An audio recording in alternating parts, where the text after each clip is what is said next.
রাজমিরি লাইফস্টাইলে সবাইকে স্বাগত। সবাই কেমন আছো? আশা করছি ভালো আছো। আমিও ভালো আছি।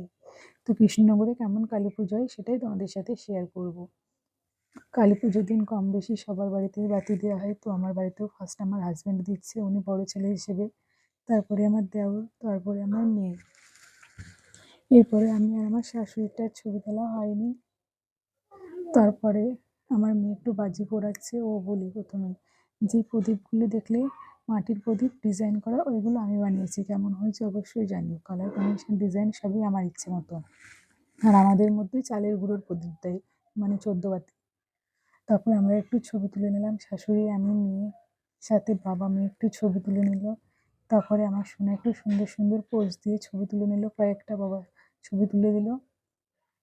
ও ছবি তোলার কথা শুনলেই আগে পোজ দিয়ে দাঁড়াবে, তার ইচ্ছে মতো স্টাইল করে দাঁড়াবে। স্টাইল করে করে একটু ছবি তুলে নিল।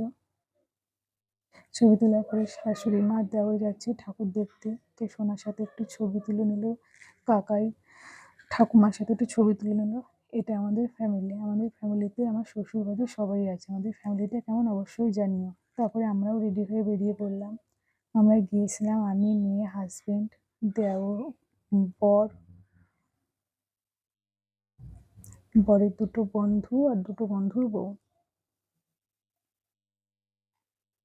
তারপরে দেখো একের পর এক প্রতিমা আর প্যান্ডেল কেমন হয়েছে অবশ্যই, প্যান্ডেলগুলো প্রতিমাগুলো অবশ্যই জানিও। আর কে কে কৃষ্ণনগর থেকে দেখছো সেটাও জানিও, কে কে কৃষ্ণনগরের বাইরে দেখছো সেটাও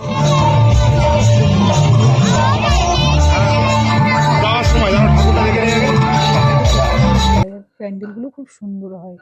তো আমরা যখন গেছিলাম ঠাকুরটা তখন সাজাচ্ছিল, ঠাকুরের সাজ কমপ্লিট হয়েছিল না, তো আমরা সেই অবস্থায় দেখে এসেছি। তারপরে আমরা একটু ছবি তুলে নিলাম, ছোট্ট ছোট্ট বাবা মেয়ে ছবি তুলে নিল। আমি শুদ্ধ একটু ছবি তুলে নিলাম। ছবি টবি তুলে দিয়ে আবার আরেকটা ঠাকুর প্রতিমার কাছে গেলাম। তো প্রতিমাটা একটু স্পষ্ট এসছে। তারপরে যেই দুজন গেছিলো বন্ধু তাদের সাথে একটু ছবি তুলে নিলাম। বাবা মেয়ে ছবি তুলে নিল। আমার সোনা তো রেডি।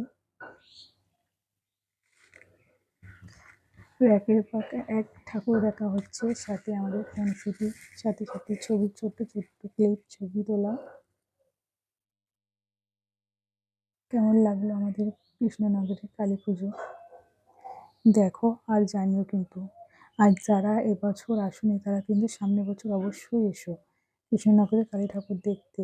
স্টেশনের কাছে একটা সাথী ক্লাব বলে একটা ক্লাব আছে, তো ওই ক্লাবে খুব সুন্দর প্যান্ডেলটা করেছিল।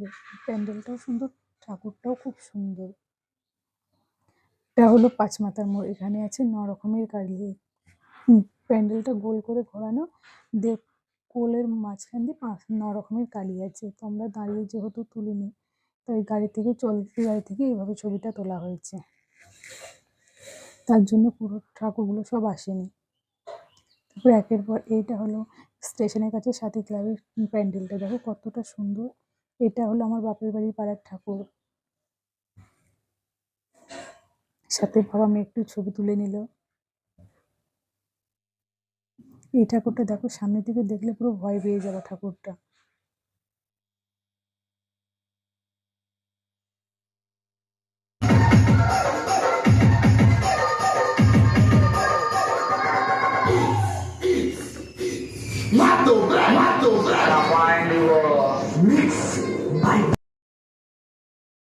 কৃষ্ণনগরে বেশিরভাগ ঠাকুরই হয় শ্মশানকালী।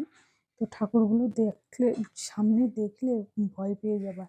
আর লাইটগুলো সন্ধ্যার ঠাকুরগুলো খুব ভয়ঙ্কর ভয়ঙ্কর হয়, শ্মশানকালী ঠাকুরগুলো। শ্যামাকালীটা অতটা ভয় লাগে না, কিন্তু শ্মশানকালীটা খুব ভয় লাগে। এটা চ্যালেঞ্জের মোড়ের কালীটা।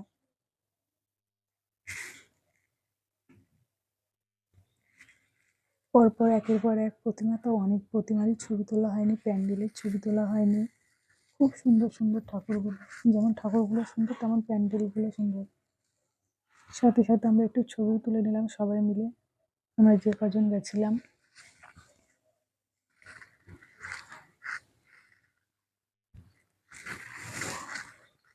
কে কে কৃষ্ণনগরে কালী ঠাকুর দেখতে এসেছিল বাইরে থেকে একটু জানিও। আর কোন প্যান্ডেলটা, কোন ঠাকুরটা ভালো লেগেছে অবশ্যই কমেন্ট করে জানিও। ঠাকুরগুলো তো সামনে থেকে তো খুবই ভয়ঙ্কর। দেখো, কৃষ্ণনগরে কালী পুজো সবার কেমন লাগলো লাইক কমেন্ট করে জানিও। যদি ভালো লাগে তাহলে সাবস্ক্রাইব করে রেখো পরের ভিডিও পাওয়ার জন্য। আর যারা এবছর আসতে পারেন অবশ্যই, যারা বাইরে থেকে আমার ভিডিওটি দেখছো তারা সামনে বছর অবশ্যই এসো। অনেক অনেক ঠাকুর আছে, তার কৃষ্ণনগরে বড় মা আছে। বড় মা এই মাঠপাড়ায় যেই আছে ওটা হলো বড় মা বলে, এটা কৃষ্ণনগরের বড় মা।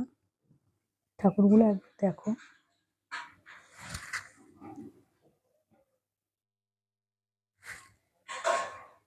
এইটা হলো বড় মা, এই ঠাকুরটাই শেষ দেখেছি আমাদের এখানে বড় মা। কেমন লাগলো জানিও, যদি ভালো লাগে লাইক কমেন্ট সাবস্ক্রাইব করে দেবো পরের ভিডিও পাওয়ার জন্য। সবাইকে ধন্যবাদ।